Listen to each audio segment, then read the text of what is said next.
আসসালামু আলাইকুম দর্শক, আজকে কথা বলবো রিপুইচ হয় চারটা কারণে। এবং যারা নতুন করে রিপুইচ হয়েছেন এবং জমা করেছেন আবারও রিপুইচ হয়েছেন, এর চারটা কারণ থাকে। এই চারটা কারণ আসলে ফুলফিল করতে পারেন না যারা, এরাই রিপুইচ হন বারবার। তো এই বিষয়ে কিছু আলোচনা করব। ভিডিওটা খুবই গুরুত্বপূর্ণ, সবাই মন দিয়ে শুনবেন, স্কিপ করবেন না। যদিও একটু বড় হয়, স্কিপ করবেন না। তো যারা আমার চ্যানেলটা এখনও সাবস্ক্রাইব করেননি তাদেরকে অনুরোধ করব আমার চ্যানেলটা সাবস্ক্রাইব করে যাবেন। যারা করেছেন তাদেরকে অসংখ্য অসংখ্য ধন্যবাদ। পাশের বেল আইকনটা একটু অন করে দেবেন, তাহলে হচ্ছে কি আপনি নিত্য নতুন ভিডিওটা পেয়ে যাবেন, আপনার কাছে একটা নোটিফিকেশন যাবে। তো চলুন আমরা মূল কথায় যাচ্ছি। মূল কথা হচ্ছে, দেখুন, প্রথম আকারে যারা রিপুইচ হয়েছেন আবার পুনরায় জমা করতে চাচ্ছেন, একই রিজন দেখে না বুঝে শুধু একটা কথা বুঝেন আপনারা, বা যে অফিস শুধু আপনাদেরকে বোঝায় যে আপনি যে আর আসবেন না, সন্দেহ করছে সেজন্য আপনাকে রিপুইচ করছে। আসলে কথাটা সঠিক না। সঠিক কথাটা হচ্ছে, দেখেন, আই অ্যাম নট স্যাটিসফাই, এই যে কথাটা লেখে, এই কথাটার মূল অংশ হচ্ছে আপনার ব্যাংক সাপোর্টে যে ব্যাংক স্টেটমেন্ট দিয়েছেন সেখানে খুবই ভুল আছে।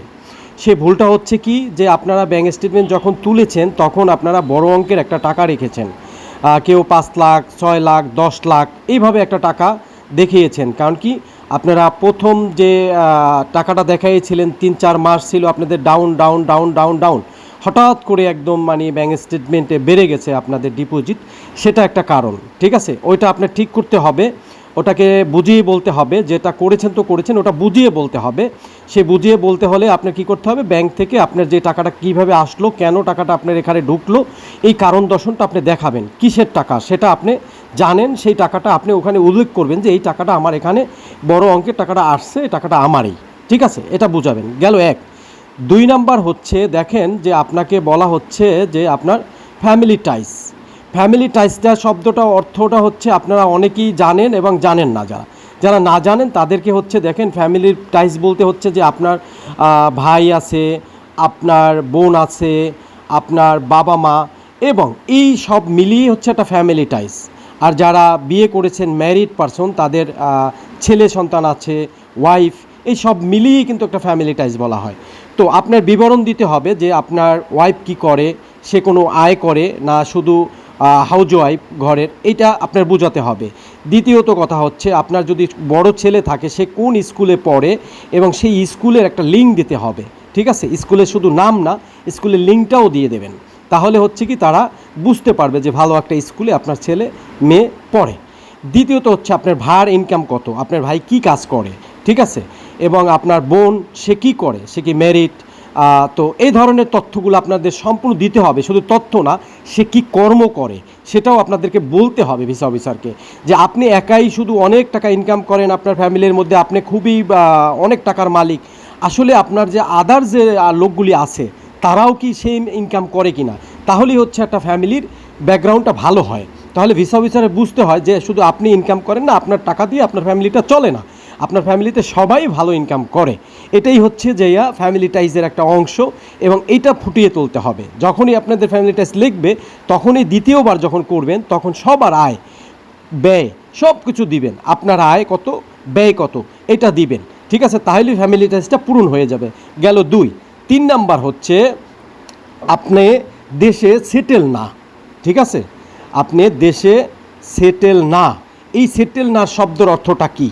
সেটেল নার শব্দটা হয়েছে যে আপনি ইনকাম যে করেন সেটা কোথার থেকে ইনকামটা আসে এবং সেই ইনকামের জায়গাটা কি, এটা একদম ক্লিয়ার বোঝাতে হবে। শুধু আপনি একটা জব করেন এটা বুঝাইলেই হবে না। সে জব থেকে আপনার ইনকামটা ব্যাংকে দেখাচ্ছেন যে আপনার 1 লক্ষ টাকা স্যালারি আসে, সেটাকে আপনার বোঝাতে হবে। সেই 1 লক্ষ টাকা থেকে আপনি প্রতি মাসে কয় টাকা খরচ করেন এবং কয় টাকা আপনার ডিপোজিট থাকে, ব্যালেন্স থাকে, ঠিক আছে? সেভিং কত টাকা, এই টাকাটা হচ্ছে আপনাকে বোঝাতে হবে। তাহলেই এইটারই বোঝায় যে আপনি সেটেল কি না দেশে।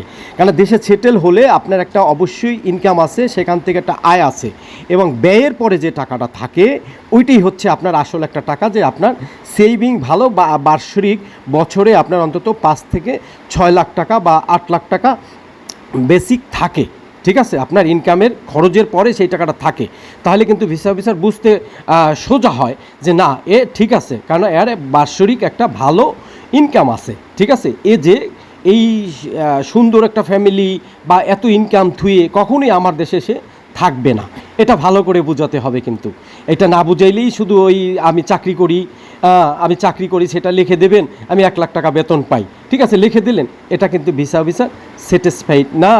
এ কিন্তু সেটা দেখে আপনাকে ফাইলটা দেখে পছন্দ করবে না, আপনাকে ভিসা দেওয়ার একটা সিদ্ধান্ত নিতে পারবে না।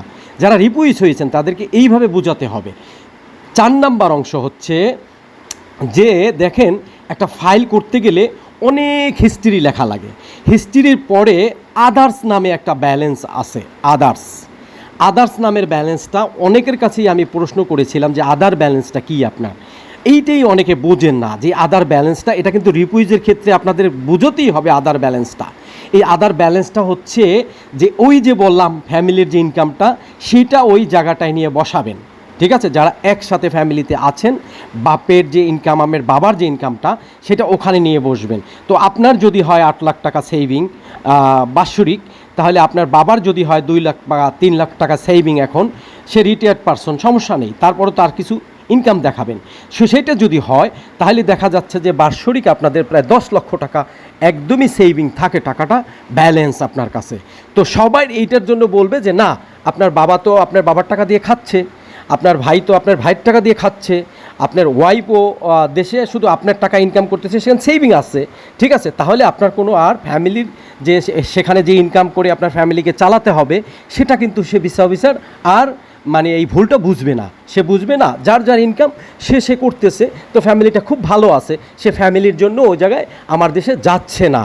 বিষয়টা কিন্তু এরকম। এই জন্যই এই 4টা প্রবলেম কিন্তু আপনারা যদি একদম সঠিকভাবে বোঝাতে পারেন ভিসা অফিসারকে, তাহলে আপনার রিপুইজ ভিসা না দেওয়ার কোনো কারণ নেই, 100% আপনাকে ভিসা দিতে হবে যদি এরকম সুন্দর করে আমি যেভাবে বলছি এভাবে বোঝাতে পারেন। আমি যে আপনাকে বোঝাতে পেরেছি, আপনারও আবার ভিসা অফিসারকেও বোঝাতে হবে।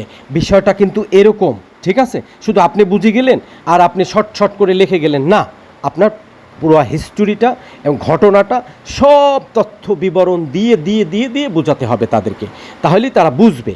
ঠিক আছে, বিষয়টা এরকম। তো এই হলো 4টা আমি যে প্রবলেম ছিল সেটা সলভ করেছি। আশা করি আপনাদেরকে বোঝাতে পেরেছি। যদি বোঝাতে পারি তাহলে আমার সার্থকতা, না বোঝাতে পারলে আমার নিজের ব্যর্থতা। তো যাই হোক, ভালো থাকবেন, সুস্থ থাকবেন, আল্লাহ হাফেজ। আবার নতুন কোনো ভিডিও নিয়ে আসবো।